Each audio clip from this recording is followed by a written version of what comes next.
যে আজকের যে ঘটনাটা ঘটলো এটা আজকে সন্ধ্যার পরে প্রায় 8:20-এর দিকে অ্যারাউন্ড একজন নাগরিক এসেকে একজন লোককে তার পরিচয় যেটা আমরা পেয়েছি এনআইডির মাধ্যমে, তিনি খুলনা থেকে আগত এবং আরও যেটা তথ্য যেটা পেয়েছি তিনি আজকেই কক্সবাজারে এসেছিলেন এবং বাকিটা কী উদ্দেশ্যে এসেছিলেন, কেন এসেছিলেন, কারা কী করেছেন সেই মোটিভটা আমরা এখনও পাইনি, যেহেতু ঘটনাটা কিছুক্ষণ আগেই ঘটেছে।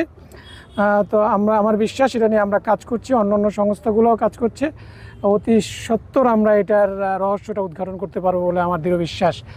আর ছিনতাইয়ের বিষয় যেটা বলছেন, আমরা পিরিয়ডিক্যালি ছিনতাইয়ের বিরুদ্ধে কাজ করছি। যদি বলেন কম্পারেটিভলি বেশ কয়েকদিন ধরে ছিনতাই তুলনামূলক একটু কম, আমরা অনেক ছিনতাইকারী আপনাদেরকে নিয়েই আমরা কাজ করছি, মাঝে মাঝে আপনাদেরকে নিয়েও আমরা অপারেশন পরিচালনা করছি। আই হোপ যে আমাদের এই অভিযান কন্টিনিউ থাকবে।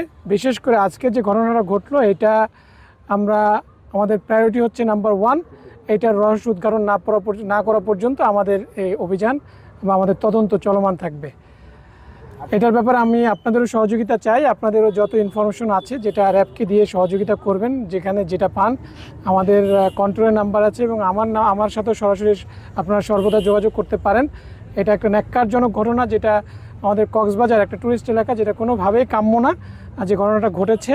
সো আমরা এই ধরনের কোনো ঘটনা প্রত্যাশা করি না, ফিউচারে যেন না ঘটে সেটার জন্য আমাদেরও আরও দৃঢ় পদক্ষেপ আমরা গ্রহণ করব। রাজনৈতিক পরিচয়ের বিষয়টা এখন পর্যন্ত আমার জানা নাই, আমি যতটুকু পেয়েছি তার একটা এনআইডি এখন পর্যন্ত পাওয়া গিয়েছে। সেই এনআইডির মাধ্যমে যেটা জানতে পেরেছি তিনি খুলনার একজন নাগরিক। তিনি আরও যেটা জানতে পেরেছি তিনি আজকে এসেছেন, বাকিটা আমরা তদন্ত সাপেক্ষে আমরা জানা যাবে।